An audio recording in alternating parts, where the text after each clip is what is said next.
Today, we're talking about a secret wedding photography marketing tactic.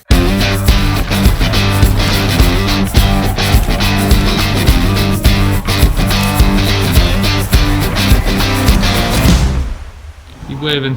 This is good stuff, man. Welcome back to the 30 videos in 30 days. If you're interested in seeing more of the videos, the link in the description below will take you back to all of the videos that have been up so far, as well as if you refresh that link every single day and just leave it open in a tab forever, you can just turn the bell on. Maybe do that. If you're not subscribed to this channel, please subscribe to the channel. Turn the bell on. New wedding photography videos coming up every single day of the month, all of the way to the 30th, because the 31st is a Monday. And as you know, film photography videos come out on Mondays. Again, schedule all that before we started doing this course, and they stay. So hope you enjoy the film photography on Mondays. These 30 days of videos, all sponsored by Focal. So head on over. The month is getting close to the end. So if you're on the Focal waitlist before the end of the month, you save the $935 USD setup fee, which is a lot of money. And basically that setup fee is usually them that they custom build you a website. They do a call with you. They have professional copywriters. They will write the text that you would say. They ask you questions. They write like you. It's a bit strange to read your website that somebody else kind of wrote for you and be like, wow, that's better than what I would have done. You can obviously change anything if you want, but my experience was that everything was pretty much bang on, and it took me about 20 minutes total to actually do the edits that I wanted. And then my website was online and everything is correct. You got all the SEO, all the stuff that you can think about if you want, but it's easier just to have someone else that is a professional do it. Your Focal website also comes with the back end to organize your life and to send out your contracts and to request payments, and you get paid faster because the links look way more professional and they're kind of third party, and it makes it really easy, and they can pay Apple Pay or whatever they want to do. It's all connected through Stripe on your end, and it's really an incredible system. And end of January, if you're not on that wait list, it will cost you $935. So get on the wait list before. They're incrementally releasing spots for website production simply because they're a small team and they are quite honestly overwhelmed with demand at this point. So head on over to the link in the description below if you need a new website, or mine. I didn't really need a new website, but this is significantly better than my old website. Today, though, talking about a secret to wedding photography marketing, a secret that I think I learned maybe accidentally and then realized kind of what it was doing and maybe double down a little bit on it. And that secret is simply around becoming a media personality. And that might seem like a very daunting thing. Like, I don't want to be a news broadcaster, and you don't have to be.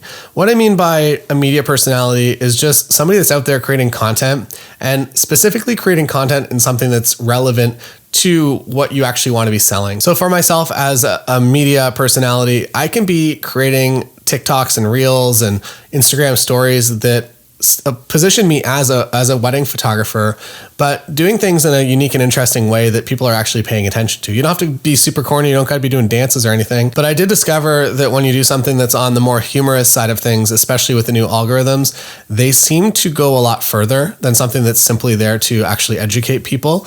If you can do some education while also entertaining, I feel like that's the perfect blend. But when you're confined to smaller record times, it is quite honestly difficult. I would say that anything educational will convert and will give you more authority and more trust with your couples. If somebody's coming through and you have a 60-second video on 10 things you need to know about getting married at this specific location, and you can summarize what used to have been like a huge blog post in just a couple of seconds, they're going to be, one, obviously, like, they're going to trust you. They're going to give you the follow. They're going to head over to your website and see what more information you have outside of just kind of an Instagram reel style thing, but definitely something that's so specific and so helpful. It's going to get people to share it behind the scenes. So like, friends are going to be sending it to friends, or mom's going to be sending it to sons or daughters or whatever it might be. So your content's going to go further than it ever has before, but also it's going to properly convert leads as well. This is something that I think a lot of people, when I did a TikTok course back in May, and in May, a lot of people were kind of confused, like, how does TikTok actually convert wedding leads? And what I discovered was I was making things that weren't even related to wedding photography. So maybe this is a outside of the scope of maybe what I'm recommending to do here. I was making just like bad fake tips about Canada, like that we don't have forks here because they're illegal. And then I'd like doctor some sort of Wikipedia article to say that we had like a fork fight and that's why they're illegal. And this ended up on like all of the news, that every blog was covering it. It ended up on CBC, which is our national, broadcasting corporation, Canadian Broadcasting Corporation, what it stands for. And they ran this, and it just kind of like, it got a little bit out of hand. But it was relevant to Canadians, and a lot of my couples, I'm going to say, I forgot what the math was, but I think I ended up booking 10 or 15 weddings from people that found out about me specifically because of that. So they didn't know about me before.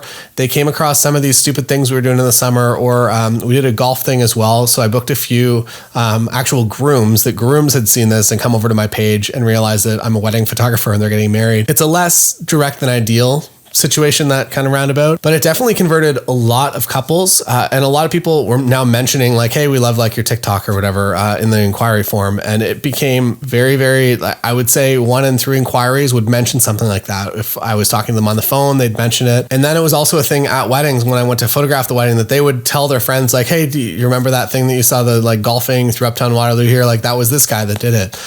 So it was a way for them to kind of sell their friends, I guess, on me, or maybe to make them feel good for hiring this, like, I'm not going to call it like celebrity thing, but there was something going on there that people were very proud to have me, specifically the creator of these stupid Canada facts, there photographing their wedding.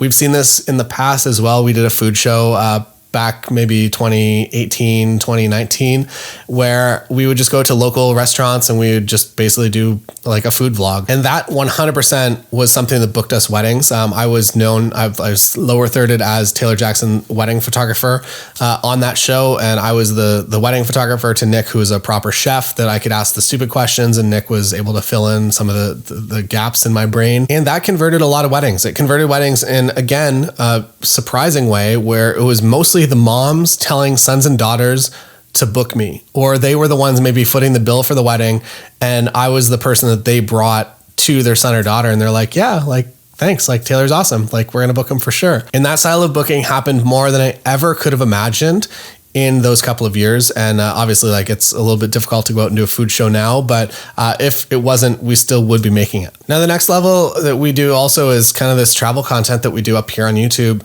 And it began as all self-funded content that we would be going wherever we were, but we would just be making good content when we were there. So we'd go on vacation, or we'd go shoot a destination wedding, and we would come back obviously with the work that we were there to do, but also a nice piece, a nice vlog, a nice thing that we could actually use to help sell us to do more of the same thing in the future. And that was the full intention with that. And what we realized is that now all of a sudden, not only are you a person that has been to a place like Mexico that a billion other people have been to, but you're maybe the only one of their friends that went there and did an actual video. I found that this was specifically helpful for getting my high school friends to actually promote my business, that when I started doing travel content, I noticed that most of the shares would be high school friends that were just like, hey, look at this thing that this dude that I went to school with a bunch of years ago is doing now. And yes, those projects themselves didn't make money, but they definitely booked a lot of weddings, and they definitely it basically gave people something to talk about and something to share, something that was positive and enjoyable to watch most of the time, which really did lead to a lot of bookings and weddings, as well as commercial jobs as well. So the problem that I hear from most people is basically that they don't want to be in front of the camera, or that they feel uncomfortable being in front of the camera. And I was in that boat for many, many years, and I was not good. And I would still consider myself, I'm a passable on camera now. I'm gonna give myself a 70% that I look at some people that are actually really great in front of the camera and can actually think. I still have to have notes. I have to do a lot of things in order to kind of supplement my weaknesses in front of the camera. One of those is actually recording here at home. If anyone was home here, I wouldn't be able to record this video, and I wouldn't be able to speak normally. For some reason, my brain would be like half out there thinking about what's going on, how that person is perceiving what I'm doing in here. Is it weird? Is it strange? And the same goes if I'm out in the real world, if I'm doing a travel video, if I'm doing a travel vlog, I can't just walk around like a busy public space talking to a camera. I feel very, very uncomfortable doing that. And so I really did have to find the things that I could do that I felt comfortable doing in order to be able to create some sort of content. So figure out what works the best for you. We talked about this a little bit with the behind the scenes footage, that if you can get an intro together and you can get an outro together and you can hide any cuts with images or maybe some video clips, that's kind of the way to do it. That if you are more comfortable doing voiceovers, that you can sit down in front of your computer, you can see what you did, what's going on, you can do a nice voiceover. Maybe you're better at writing than you are at actually just coming up with stuff, which is definitely where I kind of fit into the spectrum there. But there are really a lot of different ways to create content, and hopefully one that will work well for you. I think the important thing is to dedicate a little bit of time to it, that you go out, you make one travel vlog and that's good enough. Unfortunately, it is something that you kind of have to commit to. It is that infinite game, that long game where you do have to keep creating content over time.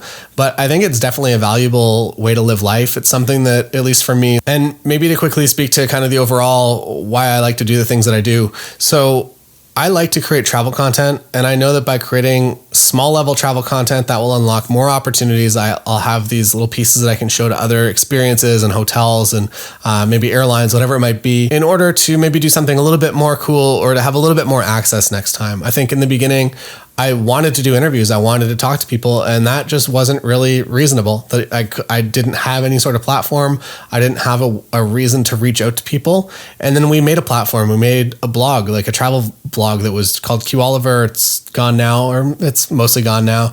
But it existed for a while, and it had a lot of content on it. And we basically would just kind of use it like, hey, this is what we do. We'd love to run an interview with you.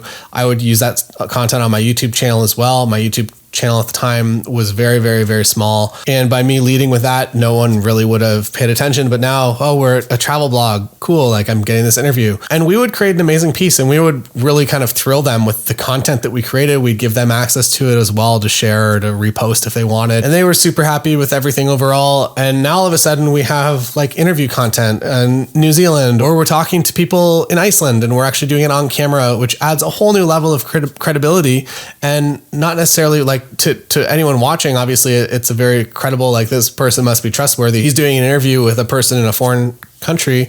But for us, it's just that it's kind of the stuff that we wanted to do, the portfolio that we wanted to build in order to generate more portfolio. So there are kind of no rules when it comes to all this stuff. So figure out what you want to do and figure out what pieces you have to put in place in order to get there. And I think that you will find yourself a very, very happy life. I wish that I had a more motivational Tony Robbins send off here, but it really is all about just creating the content that you want to exist in smaller ways and kind of stepping up to it. And along the way, you're going to find that the commercial side of your business will thrive, the wedding side of your business will thrive, and also what you actually want to be doing and what you're kind of building towards overall will eventually become possible, even if right now it looks completely impossible.